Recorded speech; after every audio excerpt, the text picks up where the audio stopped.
Yeah? Okay, last time we learned, end of last week, we saw the just basic summary of the things that we mentioned is that in order to be able to be mekayim the mitzvahs of Avos Hashem, the mitzvahs of Yiras Hashem, the mitzvah of Tefillah, a person needs to know who they are loving, fearing, and talking to. Which means, like David HaMelech tells Shlomo HaMelech, and this is what the Rebbe is pointing out here, already twice at the Akdama, is Da'es Elokei Avicha, that you have to know the God of your father. Meaning, says David HaMelech to Shlomo HaMelech, I have a relationship with HaKadosh Baruch Hu. That's the yesod of David HaMelech's entire mahus, is his relationship with HaKadosh Baruch Hu. Da'es Elokei Avicha, that this is not simply a avoda, that you are checking a box and making sure that you are, as we say in Yeshiva, yotze the mitzvah. You can't be yotze the mitzvah of Avos Hashem.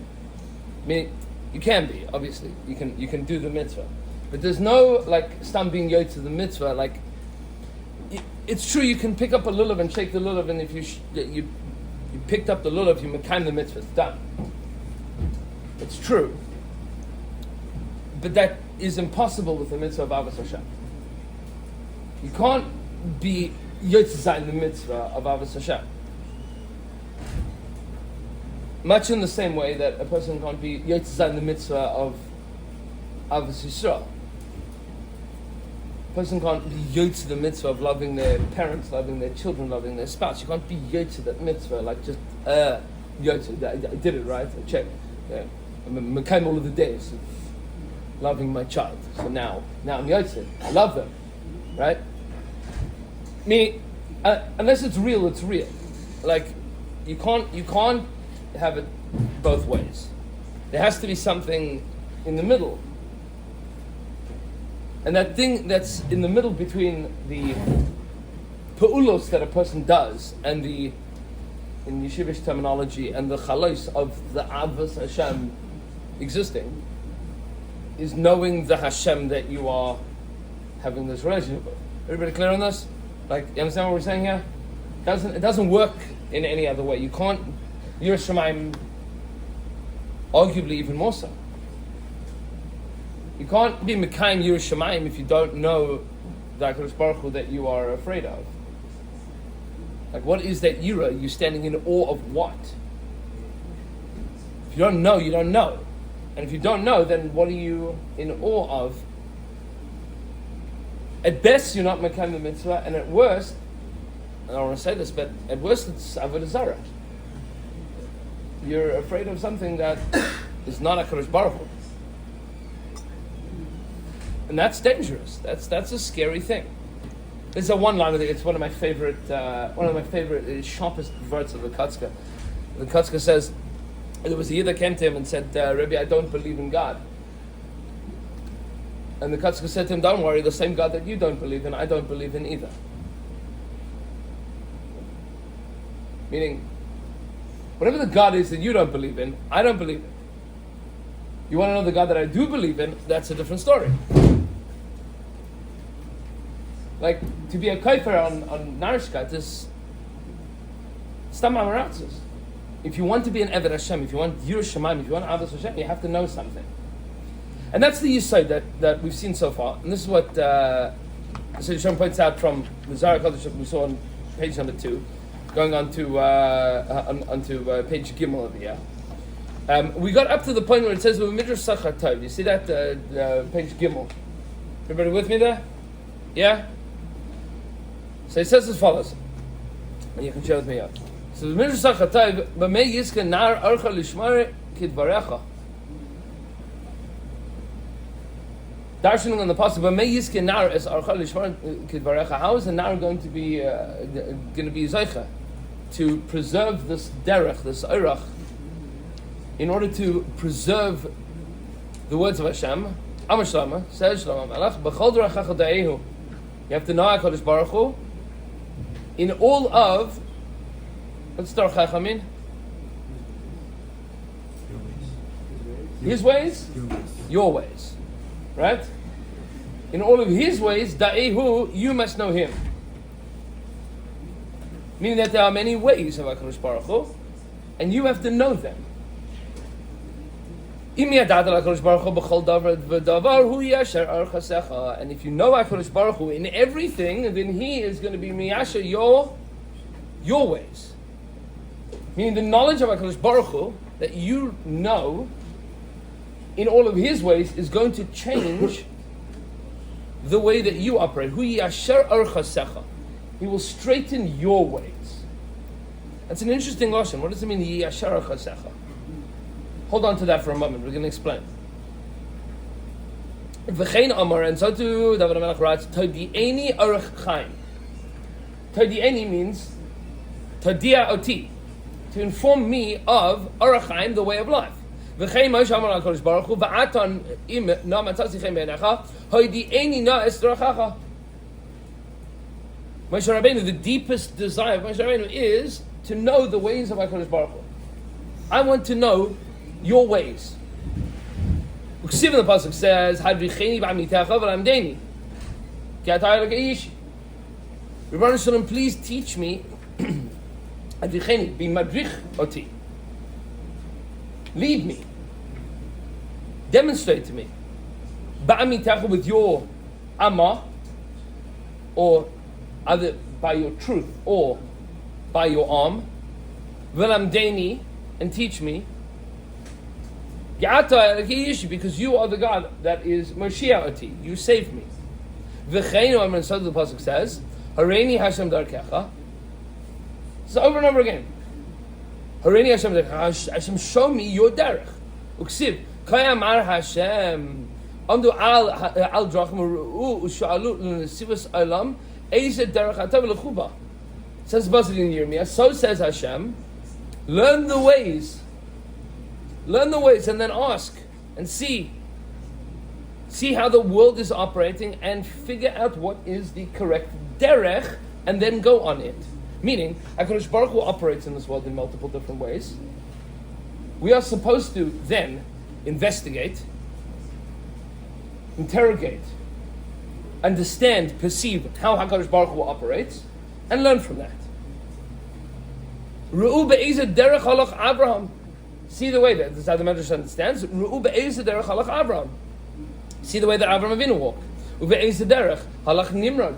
And see how Nimrod walked. Ve'ezeh mehem hatzlich. Ezeh mehem hatzlich means which one of them was successful. It's an interesting question. What does hatzlacha mean here? Who's matzlich in what? I would imagine, if you would ask Nimrod who was matzlich between him and Abraham, who would he say? Him. Meaning, so there's already a madrega to understand that you're matzliach to know what hatzlacha is. That's also a derech. Lahavdil, maybe not lahavdil at all.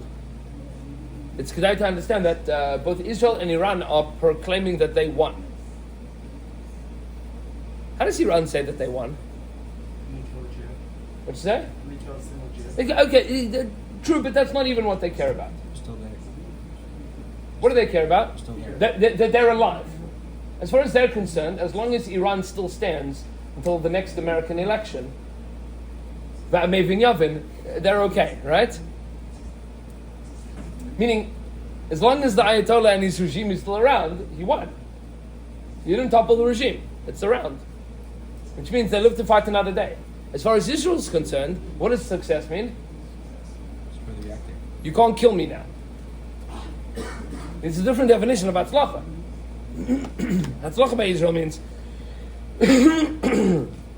you thought that you could kill me tomorrow. Now you can't. So I'm Hatzliach. And Iran is saying, it's true that I can't kill you now, but I can in 5 years' time. So both of them say that they are Matzliach, and both of them, Lefi Shitasam, hold that they are Matzliach. They're not lying. When Iran says that they won, they believe it.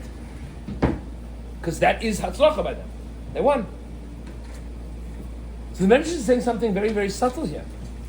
The Medrash is saying, Hashem, Amnu al drachim, stand by the way. U're'u, and see, ushalu, and ask. L'sivas olam, the ways of the world. Eize derech hatayv l'chuba. What is the way of tayv, and then go in that way? Ru be'eize derech halach Avram, be'eize derech halach Nimrod, be'eize mitzlech. See which way did this one go and that one go, and which one was matzlech. Meaning, if you believe that HaKadosh Baruch Hu is true, because this is the audience of the Medrash, so then you need to investigate and interrogate whether you hold that Avram Avinu had Hatzlacha or Nimrod had Hatzlacha. And that's a frightening thing to say. Meaning, what is the definition of Hatzlacha? Does Hatzlacha mean what Avram Avinu was zeicha to? What he achieved in the world? Or what Nimrod achieved in the world? Nimrod was basically the superpower of the world. So you had one Yidel that he threw into a furnace and he managed to escape, and then he ran away to Canaan. Maybe he thought about him after that day, maybe he didn't. But as far as Nimrod was concerned, he was Matzliach. As far as Avram was concerned, he was Matzliach. So where do you define Hatzlacha? V'chein ha'yeh David omer l'Shlomo b'nai. So too David HaMelech says to Shlomo, his son, Va'ata Shlomo b'ni da es Elokei avicha v'avdu. Once again, the pasuk says David HaMelech to Shlomo, his son, Da es Elokei avicha v'avdu. You should know the God of your father, meaning me, v'avdu, and serve him. Meaning, you need to be in service of the same God that I'm in service of. And now, I want to point something out because this is important to understand. And it's kedai to say this very carefully and very clearly. Because otherwise, you guys are going to throw things at me and say, Blumenthal's an apikoros. I might be, but not intentionally. Any apikoros is stam amaratzis. But I want to explain something very careful here. We've mentioned a number of times the pasuk Da es Elokei avicha. Know the God of your father. What other options are there? In which other God which Shlomo Melech know? Is that the same God or a different God? One's more personal, one's personally to the other one's, nationwide. Okay. So, are there more gods? There's different facets. Different facets of God? When the pasuk says, Lo yeh lecha Elohim acherim al panai, what does that mean? Things that are not Hashem. What? Things that are not Hashem. Foreign. You should not have any other gods. Al panai. On my face. What are Elohim acherim? Twisted versions of Hashem. Twisted versions of Hashem? Okay. Rabbeinu Bechai, I think, says like that. There's three Mahalchim, what Elohim acherim means. The Ramban explains very pashat, and this is all over the Zohar Kodesh. Do Elohim acherim exist? No. Yes. Absolutely. Absolutely they exist. Now you're going to look at me and say, that's where the cure is, right?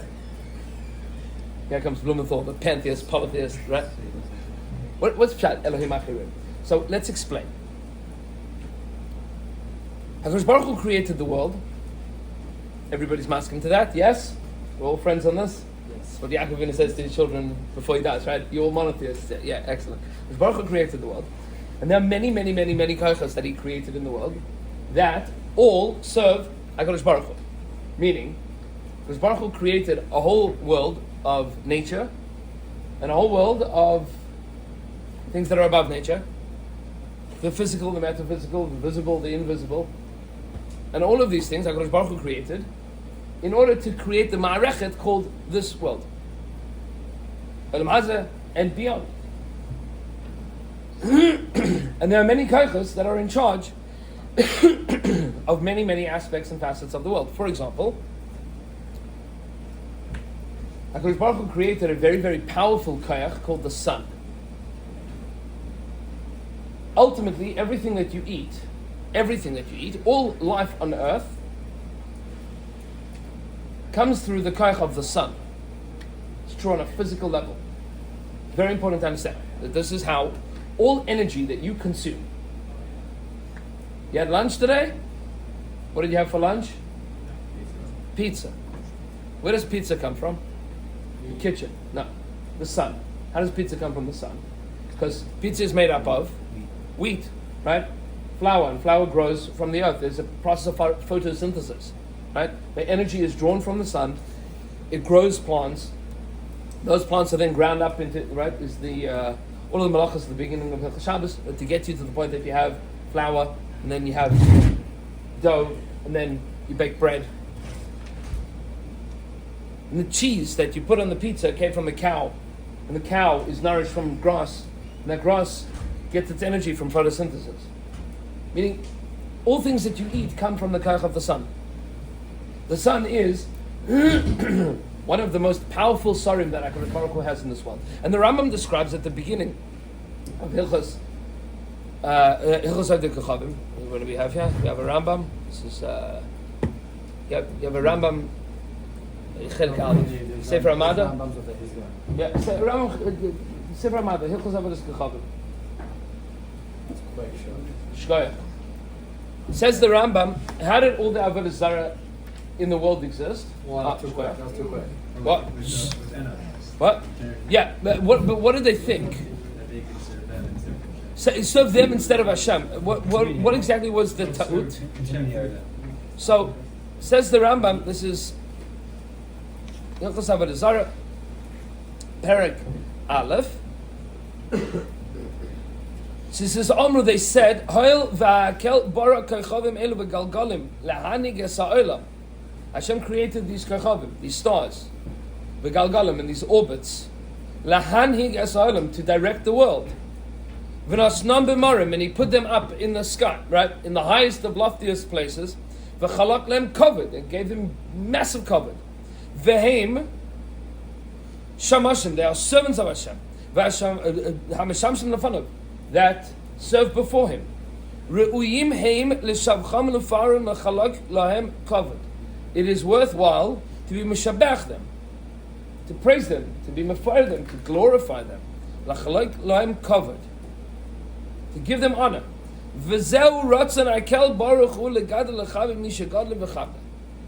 Meaning, we should take the midah of HaKadosh Baruch Hu to be mishabach and to be mafar those things that HaKadosh Baruch Hu thinks are important. Does state Elohim Acherim. There are other forces that exist in the world that do amazing things. Now I want to point out here that, and we could spend a long time for brain just on this single Nakuda, but it's important to understand, this is one of the mouth that Rebbeinu Bachya has on the pasuk, Lo yelecha Elohim Acherim al panai. Elohim Acherim means Elohim that are always changing. They're always Acher, meaning depends on where you are and when you are in society and like how the world is operating, what these Elohim Acherim are. If you take a look in Mitzrayim, for example, the Elohim Acherim of Mitzrayim were all natural gods. Right? In the ancient world, gods were gods of nature. The wind god and the sun god and the moon god. Yes? And the river god. The great god of Egypt was the Nile. Yes?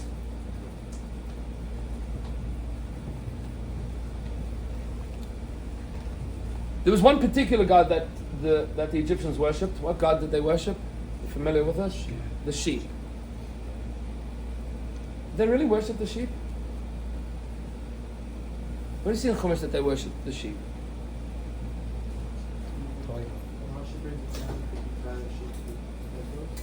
Yeah, okay. Where did they worship sheep? They didn't. What did they worship? What is the god of sheep? The constellation Aries. Right? That's the sheep god. Why did they worship Aries? Because every year, this is the Rambam. Take a look at the Rambam. The Malbim quotes this at the beginning of Sefer Bereshis. There's Dorish on this Rambam in Moreh Nevuchim that the Egyptians worshipped the god Aries. What do you mean the god Aries? Every year, the constellations would roll around, meaning the way that the ancient world perceived the constellations was the Earth is stationary, and there's this backdrop, this kaleidoscope backdrop that kind of rotates, revolves around the Earth, and every year, this sheep god would rise in the month of spring, Chodesh Aviv, and the Nile would overflow, and that provided them with sustenance. And that's how Egypt became the breadbasket of the ancient world. Because the Nile would overflow every year when the constellation of Aries would arise. So that god was the god of Egypt. And because of that, we don't have a tremendous amount of time, but I'll say this on regular after, maybe we'll continue with this tomorrow, but it's very kedai to understand this. Because of this, there are two gods of Egypt. So it'll change the way that you experience Pesach Ba'ol Me'at. There are two gods of Egypt. One is the god Aries, and the other is bread. Because the Nile overflows, and wheat grows, kimat without any effort. We have journals from the Roman conquest of Egypt, time of Julius Caesar. Caesar and Cleopatra, like that Kufa, where Roman generals said that you just throw seeds on the ground in the springtime and it grows wheat. You don't have to till the soil, nothing. You don't have to work. You just chuck it on the ground and stuff grows because it's so well irrigated. What does that mean? It means that the strength and the might of the Egyptian army, the Egyptian empire, is bread. Why? I don't know if any of you remember during COVID there was this mishigas of people making sourdough bread. Anybody here ever tried to make sourdough bread? Anybody in your mishpacha ever tried to make sourdough bread? Yeah, how do you make sourdough bread? You need a starter. Oh, good. What's that called in the Torah? Sa'ar. That's called a starter. What do you need in order to have a starter? You need yeast and Countertop. a countertop. Good. Those are the two things you need. A countertop. Which means that if you're going to eat bread, what you need is to be in a place. You're not moving. So you need yeast, you need flour and water, and a place to put it.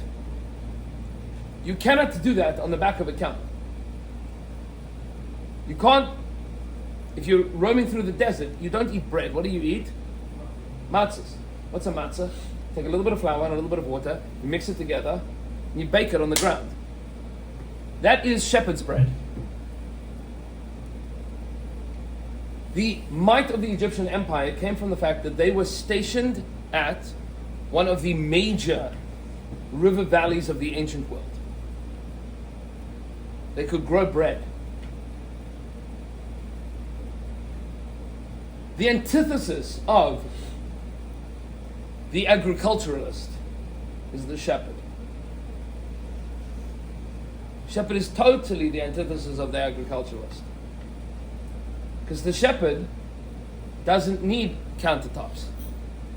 Shepherd doesn't need land. Shepherd goes wherever the sheep graze.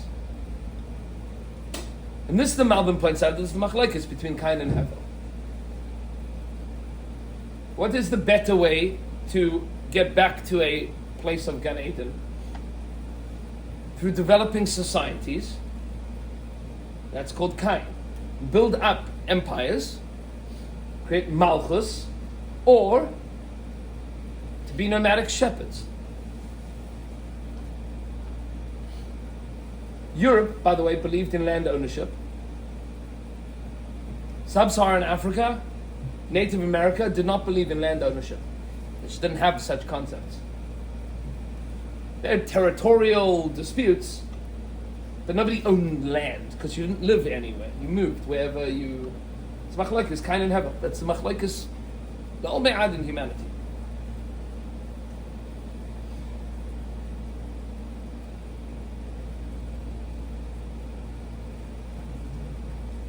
al regal achas, it's kedai to understand that this is the machlokes between Yosef and his brothers as well.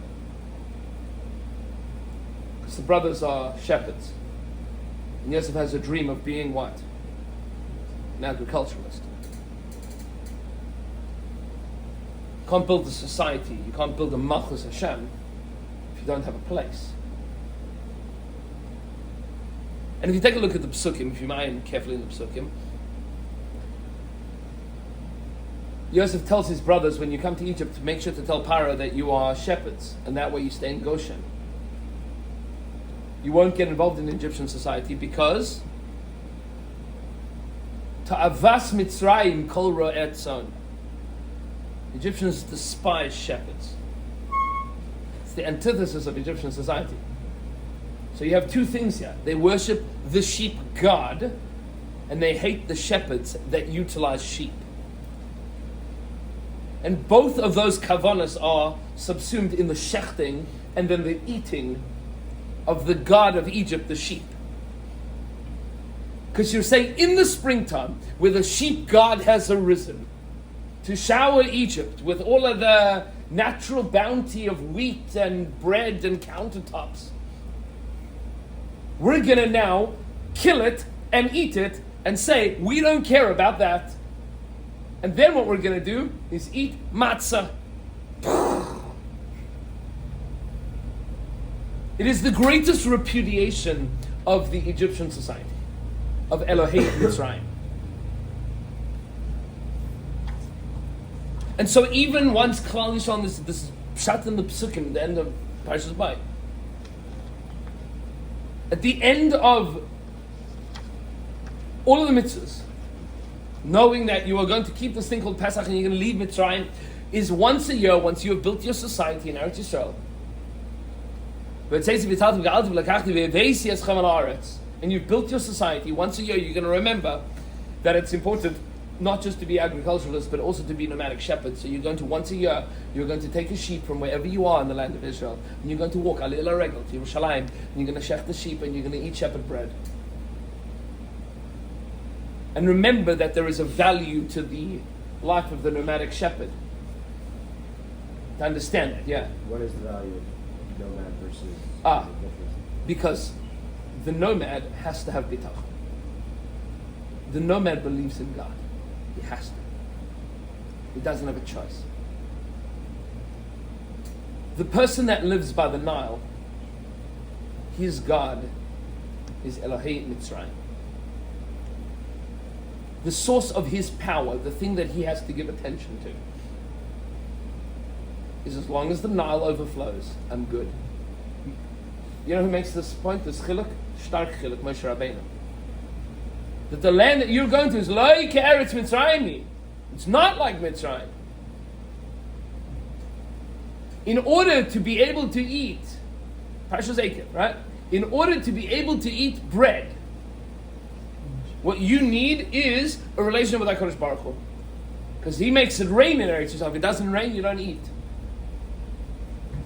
Meaning Eretz Yisrael is this weird place where you have an agricultural society with all of the halachas of Shemitah and Yovel and Trumas and Maisrus and Leket and Shechach and Peh, and these are all halachas of agriculture. You're supposed to be an agriculturalist in Eretz Yisrael, but an agriculturalist that relies on HaKadosh Baruch Hu. The Elohei Ha'aretz in Eretz Yisrael is Hashem Hu Ha'elokim. There is no other God of the land of Eretz Yisrael. There's no other power in Eretz Yisrael. It's only HaKadosh Baruch Hu. And that's the simple pshat in Yud Kei Vav Kei Havaya Hu HaElokim. He is the Elokim. Where in Eretz Yisrael? Everywhere else in the world, there are Elohim Acherim. There are other forces that determine whether or not you eat. Is that what the Rambam says that? What'd you say? Is that what the Rambam says that? Yeah. There's other Elohim. That's called Elohim Acherim. And you should not pay attention to them. Meaning, you should understand that your sustenance still comes from Yud Kei Vav Kei. That the Elohim Acherim are only subservient to HaKadosh Baruch Hu. That they're not real. They don't have independence other than HaKadosh Baruch Hu. Yeah. Why is it a lot easier to trust in God when it comes from the sky than when it comes from the Nile? No, the point is that you don't have a choice. Meaning there's nothing certain in Eretz Yisrael. Rain comes and goes.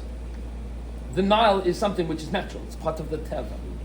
And says the Shloah HaKodesh, the Gematria of the word HaTeva is Elokim. Meaning the natural world is Elohim. It's Mefurish, the first pasuk in Chumash. Bereshis bara Elohim. Esa Shamayim Esa Aretz. Says Rashi, what does Elohim mean? Midas Hadin. Din means nature. Right? Midas Hadin means the laws of nature. They are unadulteratable. Midas Harachamim, you have somebody walks into a courtroom and starts handling with the judge and says, I'm so sorry, I didn't mean to do it. The Midas Harachamim can exist in interpersonal relationships, in a relationship with Yud Kei Vav Kei. Midas Hadin, you have somebody that jumps off the Golden Gate Bridge, and then he goes, I shouldn't have done that. Law of gravity, please have mercy on me. Meshuggah for jumping. There's no interlocution with the laws of nature. It is the law. It is what it is. It's called din. Rachamim means that there's some personality beyond that. But in the ancient world, they worship the laws of nature. And that's what the Rambam describes. Those are the Elohim Achirim. And this is what David HaMelech is telling Shlomo. Da es Elohei Avicha, no, my God. Meaning, the God of Eretz Yisrael, the Havayahu HaElokim. You, Shlomo, you're going to be expanding all around the world. You're going to be meeting a lot of chevra. Their sources of power come from a lot of different stuff. Understand, Da es Elokei Avicha, there's only one source of all power, and you need to get to know him. You need to get that, chap that. And I don't want to burst anybody's bubbles and make anybody too upset, but I don't know if you know this. There is, what is the God of America? Corporate. The God of America is? Money. They write it on it, right? In God we trust. That's right. Money. It's the God of America. Right? That's the thing that. What I mean by God. This is important to understand. The source of power in the United States of America is money. If you want to do something, you want to achieve something, you want to become something in the United States of America, what you need is money. That is Elohei America. This is true. That's the reality. And you can go to school for this or learn it on the internet, scrolling through TikTok and whatever. How to make money, how to understand money. There's books about how to understand money. You need to understand it. You need to get to know it. You need to understand how it operates. Understand the markets. That is wonderful. That is getting to know the God of America.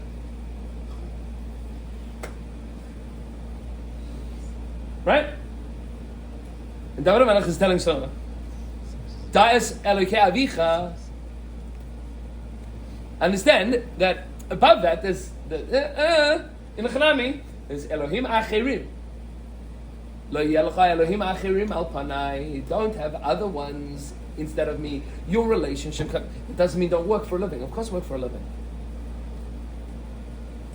But that means where does your source of everything come from? Hashem hu Elokim. You will also notice that there is no plural for Yud Kei Vav Kei in the Torah. There's no other Yud Kei Vav Kei.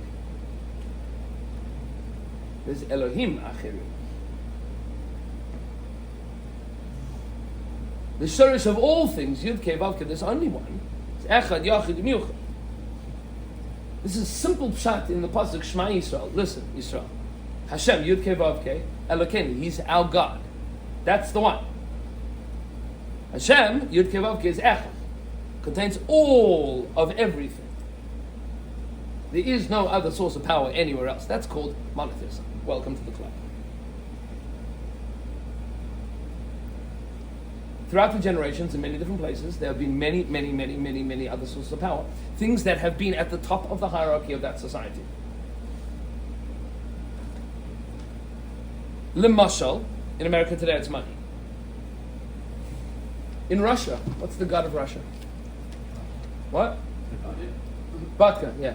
No, what's the god of Russia? But why? Why is he in charge of Russia? Fear? More than that. Power. Power. In America, money gets you power. In Russia, power gets you money. Right? Meaning, there's a different apex of that hierarchy. And throughout the ancient, meaning in Egypt, there was the Nile, it was bread, that was their economy. And by the ancient Greeks, they changed it from natural gods to emotional gods. Instead of a god of the Nile, they had a god of war, meaning abstract ideas, meaning Ubermenschen. That's effectively what the gods were. They were Superman. Meaning all of the Yetzaras that you have, they have, but much bigger. Welcome to ancient Greece, right? That's the whole world of ancient Greece. It's like all of the Yetzaras that everybody has, we have bigger. Meaning what they worshipped was the god of war, the god of love. Was perfection in those areas. Yovan was all about that shleimus of that. If I can master war, then I can be the Baal Nechamas. You can, if you understand the way that the ancient world worked, going from the natural gods to the emotional gods to the economic gods of, you see that the world has always had Elohim Achirim. And that's what the Rambam is describing here. Something else to put at the top of your hierarchy, at the top of your pyramid, that's other than HaKadosh Baruch Hu. And the Torah is not simply commanding a repudiation of Elohim Achirim. That's true. It's not a rejection of all other Elohim alone. It is now that you've rejected all of that, well, okay, good. What is it that you are in service of? Da es Elokei Avicha. Now you need to get to know, what is the Rebbeinu Shalom? What is that? And that, my dear friend, to be continued.